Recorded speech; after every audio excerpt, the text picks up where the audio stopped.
ስፖርተኞች ስፖርት በሚጀምሩበት ሰዓት የተለያዩ አይነት ስህተቶችን ይሰራሉ። ከነዛ ስህተቶች መካከል በጣም የሚገርመኝ ኢጎ ሊፍቲንግ ተብሎ የሚጠራው በቃ አንዴ ስፖርት ስንጀምር ስፖርት የሚባለው ጂም የሚባለው ኢንቫይሮንመንት አጠቃላይ ፊትነስ የሚባለው ወርልድ ላይ በመንገባበት ሰዓት ሁሉም ነገር ይመቸናል።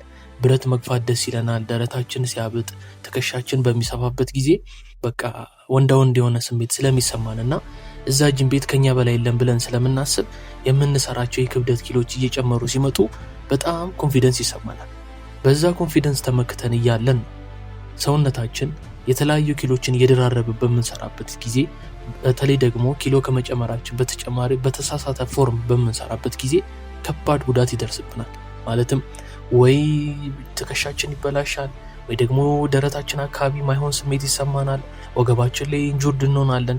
እንደዚህ አይነት ነገር ሲያጋጥመን ኢጎ ሊፍቲንግ በጣም ትልቅ ስህተት መሆኑን የምንረዳው ማለት ነው።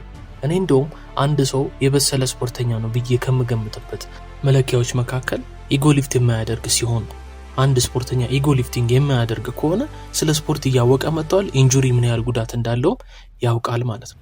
ዛሬ የምናወራው ስፖርተኞች በኢጎ ሊፍቲንግ ምክንያት ወይም ደግሞ በተለያዩ ስህተቶች ምክንያት በተሳሳተ መንገድ የሚሰሯቸውን የወርክአውቶች አይነት ነው።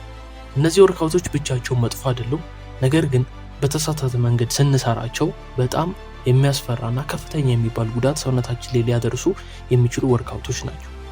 እንደዚህ አይነት ኮንቴንት የሚመቻችሁ ከሆነ የፊት ሀበሻ ቤተሰብ ለመሆን የሰብስክራይብ እና የደውል ምልክቷን መጫን አትርሱ። መጀመሪያ ላይ የምናገኘው ኤክሰርሳይዝ ቤንች ፕረስ ነው። ሁላችንም ቤንች ፕረስ የሚባለውን ኤክሰርሳይዝ እንደምናውቀው ምንም ጥርጥር የለኝም። አሰራሩም ቀላል የሚባል ነው፣ ነገር ግን ኮምፓውንድ ኤክሰርሳይዝ ከምንላቸው ኤክሰርሳይዞች መካከል የሚመደብ ነው። እናም ይሄ ኤክሰርሳይዝ ለደረታችን በተለይ ደግሞ ለአፐር ቸስታችን በጣም አሪፍ የምንላቸው ወርክአውቶች መካከል፣ ነገር ግን ይህንን ኤክሰርሳይዝ በተሳሳተ ፎርም በምንሰራበት ሰዓትና አቅማችን ከሚችለው በላይ ኪሎ በምንደራረብበት ጊዜ ደረታችን ወይም ደግሞ ትከሻችን ከፍተኛ ኢንጁሪ ሊያጋጥመው ይችላል። አንዳንድ ቪዲዮ ላይ ወይም ደግሞ ቲክቶክ ላይ ተመልክታችሁ ሊሆን ይችላል።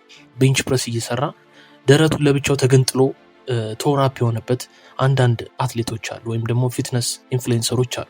እነዚህ ኢንፍሉዌንሰሮች እውቀቱ ጠፍታቸው አይደለም፣ ፎርሙ ትክክል ብሎ አይደለም፣ ወይም ደግሞ ያንን ነገር ስላላወቁት አሰራሩ ስላልገባቸው አይደለም። ኢጎ ሊፍት በሚያደርጉበት ሰዓት የተፈጠረ ስህተት ነው። አንደኛ ኪሎ በጣም በምንጨምርበት ሰዓት ማለትም ከአቅማችን በላይ፣ እኔ ኪሎ መጨመርን እያሳነስኩት ሳይሆን ከአቅማችን በላይ አቅማችን ከማይችለው ኪሎ በላይ በምንሰራበት ሰዓት የተለያዩ አይነት ፎርም ስህተቶች ቢፈጠሩ ያን ጉዳት የባሰ እያባሰውና እያባባሰው የሚመጣ ነገር ያደርገዋል። ለምሳሌ አንድ ሰው 50 ኪሎ እየሰራ ፎርም ቢበላሽና 120 ኪሎ እየሰራ ፎርም ቢበላሽ እኩል አይነት ሪያክሽን ሰውነታችንም አያሳይም፣ እኛም ትክክል የሆነ የሪፍሌክስ አክሽን አይኖረንም። ማለትም ራሳችንን ለማዳንና ትልቅ ፍጥነት አይኖረንም፣ ምክንያቱም ኪሎ በጣም ከአቅማችን በላይ ስለሆነ ማለት ነው። ያ ነው ኢጎ ሊፍቲንግ የሚባለው። አቅምን ሳያውቁ አቅም ይሄ ነው ወይም ደግሞ ማሻሻል የሚችልበት የአቅም ልክ ይሄ ነው ብሎ አለማወቅ የሚያመጣው የኢንጁሪ አይነት ነው። ስለዚህ ቤንች ፕረስ በብቻው ምንም አይነት ችግር አያመጣም። ከዚህ በኋላም የምነግራቸው ወርክአውቶች ብቻቸውን በትክክለኛው ፎርምና ኪሎ ስትሰሩ ምንም አይነት ችግር አያመጡም። ችግር የሚያመጡት በኢጎ ሊፍቲንግ ስትሰሯቸው። ይህንን ኤክሰርሳይዝ ስትሰሩ ኪሎ ማሻሻልና የምትሰሩትን የኪሎ ክብደት በጣም ቀስ ቀስ እያላችሁ ለማሻሻል ስትሞክሩ የመመክራችሁ ነገር አንደኛ ኪሎ የምትጨምሩበትን መንገድ ቀስ እያላችሁ መጨመር፣ ሁለተኛ ደግሞ ስፖርተር ያስፈልጋችኋል። ማለትም ከኋላ ሆኖ የሚከታተላችሁ አንድ ጓደኛችሁን ይዛችሁ ስፖርት ብትጀምሩ አሪፍ ነው ብዬ እመክራለሁ። ምክንያቱም እንደ ድንገት እንኳን ያንን ኪሎ ማንሳት ቢከብዳችሁ ወይም ደግሞ እጃችሁ ዚሎ ማንሳት ቢከብደው ያ ጓደኛችሁ አግዞ ቤንች ፕረሱን እዛው ራኩ ላይ ማስቀመጥ ይችላል ማለት ነው። ብቻችሁን ከሆናችሁ ግን የሚያድናችሁ የለም። ደረታችሁ ላይ ወደቀ እስከዛ እስክታነሱት ድረስ ደግሞ ፎርማችሁን ታበላሹታላችሁ። በዛው ልክ ጀርባችሁ ወይም ደግሞ ትከሻችሁ ተጎዳ ማለት ነው። ስለዚህ ስፖርተር በጣም አስፈላጊ ነገር ነው። ሁለተኛ ላይ የምናገኘው ኤክሰርሳይዝ ስኳት ነው። ይኸውላችሁ ስኳት አሪፍ የሚባል ኤክሰርሳይዝ ለእግራችን ለኳድሪሴፕሳችን በጣም አስፈላጊ ከሚባሉ ኤክሰርሳይዞች መካከል አንዱ ነው። ነገር ግን የምትሰሩበት መንገድ በጣም ማተር ያደርጋል። ምን ማለት ነው? ለምሳሌ ከባባድ ኪሎ ከላይ ደረባችሁ ፎርሙን ትክክል ሳትሆኑ ስትሰሩ ጀርባችሁ ላይ ትልቅ ስትሬች ስለምታመጡና ቴንሽን ስለምታመጡ ከፍተኛ የሚባል ጉዳት ነው ጀርባችሁ ላይ የምታመጡት። ጀርባችሁ ተጎዳ ማለት ነው አብዛኛውን የጂም ቤት ወርክአውቶችን መስራት ይከብዳችኋል። ዴድሊፍት መስራት አትችሉም። ማጎንበስ እንኳን በስርዓት መስራት አትችሉም። ቀጥ ብላችሁ እንኳን ባይሴፕስ ከርል ልትሰሩ ስትሉ ትክክለኛ የሆነ ፎርም ስለማይኖራችሁና ትንሽዬ የሚባል ኪሎ ሰውነታችሁ ላይ ትልቅ ተጽዕኖ ስለሚፈጥር እየከበዳችሁ ይሆናል። ስለዚህ የምትሰሩትን ወርክአውት እየመረጣችሁና ስትሰሩም ደግሞ በጥንቃቄ መሆን አለበት። ስፔሻሊ ደግሞ ጀርባችሁን ኢንቮልቭ የሚያደርግ ከሆነ ጀርባችሁ በጣም አስፈላጊ ነው። ጉዳት ከደረሰበት መመለስ ከባድ ነው። ሾልደርም እንደዛው። ሾልደር ጉዳት ካለ እጅም ለመስራት ይከብዳችኋል። ደረት የሚባሉ ኤክሰርሳይሶችም ለመስራት ይከብዳችኋል። ስለዚህ ስኳት አሪፍ ኤክሰርሳይስ ነው። ነገር ግን በተመጠነ ኪሎና በተመጠነ መንገድ ከስፖተር ጋር ሆናችሁ ቀስ እያላችሁ ኪሎአችሁን እያሻሻላችሁ መሄድ ነው እንጂ በአንዴ 120 ኪሎ እያነሳችሁ 110 እያነሳችሁ ቲክቶክ ላይ ያያችሁትን እያደረጋችሁ መስራት በጭራሽ አይኖርባችሁ። ይሄ ትልቅ ስህተት ነው። ከጀርባችሁ በተጨማሪ ደግሞ ስኳትን በተሳሳተ መንገድ ወይም ደግሞ ከባድ ኪሎ እየጨመራችሁ ስትሰሩ የምትጎዱት ሌላኛው አካል ደግሞ ኒ ወይም ደግሞ ጉልበት ብለን የምንጠራው ፓርት ነው። ጉልበታችሁ ሴንሲቲቭ ነው። በጣም ከባድ የሚባሉ ኪሎዎችን መያዝ አይችልም። ማለትም የሚይዘውና መሸከም የሚችለው የጉልበት መጠን የተወሰነ ነው። እናንተ ግን ከአቅማችሁ በላይ እያደራረባችሁ በምትሰሩበት ጊዜ ኒያችሁ ላይ ትንሽ የሆነ ክራክ ካለ ከባድ ነው።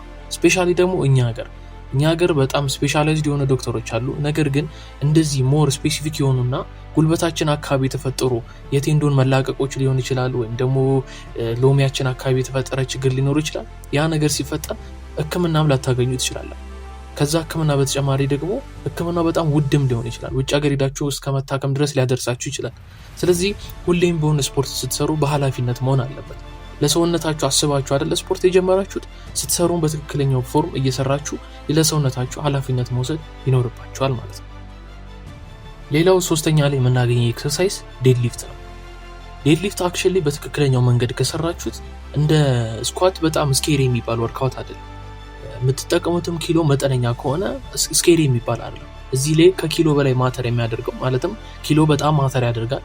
ነገር ግን ፎርሙ ነው በጣም ማተር የሚያደርገው። 20 ኪሎ አነሳችሁ 30 ኪሎ አነሳችሁ በተሳሳተ መንገድ የምታነሱት ከሆነ ስቲል ጉዳት ያመጣል። ኪሎ ራሱ ባትጨምሩ ማለት ነው። ኪሎ ጨምራችሁ ደግሞ ፎርማችሁ ተበላሸ ማለት በቃ ማለት ጀርባችሁ ላይ ጉዳት ታመጣላችሁ። ከዛ ደግሞ የመስል ወይም ደግሞ የባይሴፕስ ቴንዶናችሁ ላይ ሊላቀቅ ይችላል። ሪስታችሁ ላይ ከባድ ጉዳት ልታመጡ ትችላላችሁ።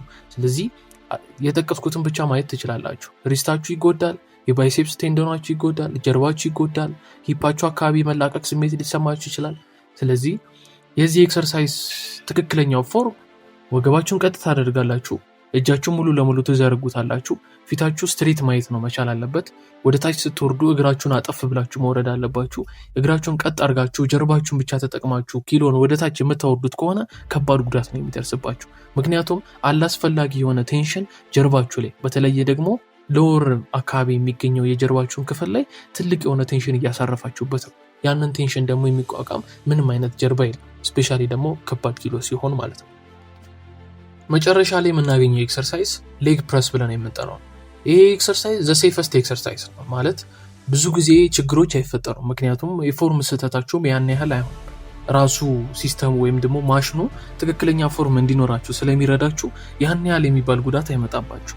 ነገር ግን ከስንት አንዴ ጉዳት ሊመጣ ይችላል። ከነዛ ጉዳቶች መካከል ምንድነው? ከባድ ኪሎ ይደራረባሉ። አይታችሁ ከሆነ ሌግ ፕረስ የሚሰሩ ሰዎች ስፔሻሊ በቃ ትላልቅ የሚባል ኪሎ የሚያነሱ ሰዎች ከሆኑ ማለትም ልምዱ ያላቸውና ጉልበት ውስጥ ሪንግዙ ያላቸው ትክክለኛ ፕሮቲን የሚወስዱ ሰዎች ከሆኑ ምንም ችግር የለውም። የትኛውንም ነገር ከባድ ኪሎ እየሰራችሁ ልትሰሩ ይችላላችሁ። ምክንያቱም ፓወር ሊፍተሮችም እንደዛ ነው እያደጉና እየተሻሻሉ ይመጡት። ነገር ግን እናንተ 3 ወር 6 ወር 1 ዓመት ሁላ ሆናችሁ የምታነሱት የክብደት መጠን ማለትም የምደራረቡት የኪሎ መጠን ከምታስቡት በላይ ማለትም የሚዘገንን አይነት ኪሎ እየጨማመራችሁ ከሆነ እግራችሁ ላይ ማይሆን ስትረስ ነው የምታመጡት። ስፔሻሊ ደግሞ ኒያችሁ ላይ ወይም ደግሞ ጉልበታችሁ ላይ። ምክንያቱም ሙሉ ለሙሉ እግራችሁን የሚይዘው ቀጥ አድርጋችሁ ማለት ነው ኪሎን በምትወስዱበት ጊዜ ሌግ ፕረስ ላይ የሚሸከመው ወይም ደግሞ ቴንሽኑን በደንብ የሚሰማው ኒያችሁ ወይም ደግሞ ጉልበታችሁ ነው። ስለዚህ ሎኪን አድርጋችሁ ለምሳሌ እግራችሁን ወደ ላይ ወጥር አድርጋችሁት ትንሽ የፎርም ስህተት ማለትም እግራችሁ ከብዷችሁ እንኳን ሸፈፍ ቢል ትንሽ አንድ እግራችሁ ብቻ ይቀራል ማለት ነው። አንድ እግራችሁ ብቻ ያንን ሙሉ ቴንሽን ወይም ደግሞ ያንን ሙሉ ኪሎ ተሸከመ ማለት ተሰበረ ማለት ነው። ስለዚህ ያንን እያሰባችሁ ሁሌም መስራት አለባችሁ። ብዙ ኪሎ ደራረባችሁ ማለት ብዙ ትለወጣላችሁ ማለት አይደለም። መስራት በምትችሉት ፌሊየር ሴት ሊያሰራችሁ የሚችል ኪሎ ተጠቅማችሁ የተሻለ ለውጥ ማምጣት ትችላላችሁ። ከባድ ኪሎ መደራረብ አይደለም ሰውን ግብዳም የሚያደርገው የሚያምር ሰውነትም የሚያመጣው የተሻለ ቦታም የሚያደርሰው ሜንታሊም ፊዚካሊም የሚያደርሰው ከባድ ኪሎ አይደለም። ስለዚህ ያንን እያሰባችሁ ሁሌም በኃላፊነት ስሩ ብዬ እመክራችኋለሁ። እስካሁን አብራችሁኝ ስለነበራችሁ ከልብ አመሰግናለሁ። ዛሬ ይዤላችሁ የመጣው ቪዲዮ ይሄ ነበረ። እንደዚህ አይነት ኮንቴንት የሚመቻችሁ ከሆነ ሰብስክራይብ እና የደውል ምልክቱን መጫን እንዳትረሱ። ቀጣይ እንድሰራላችሁ የምትፈልጉት ቪዲዮ፣ ሀሳብ፣ አስተያየት ወይም ደግሞ ማስተካከል አለብህ ብለህ የምታስቡት ነገር እንዳለ ካለ በኮሜንት ስር ማሳወቅ ትችላላችሁ። የፈጠነ ሪፕላይ አድርግላችኋል።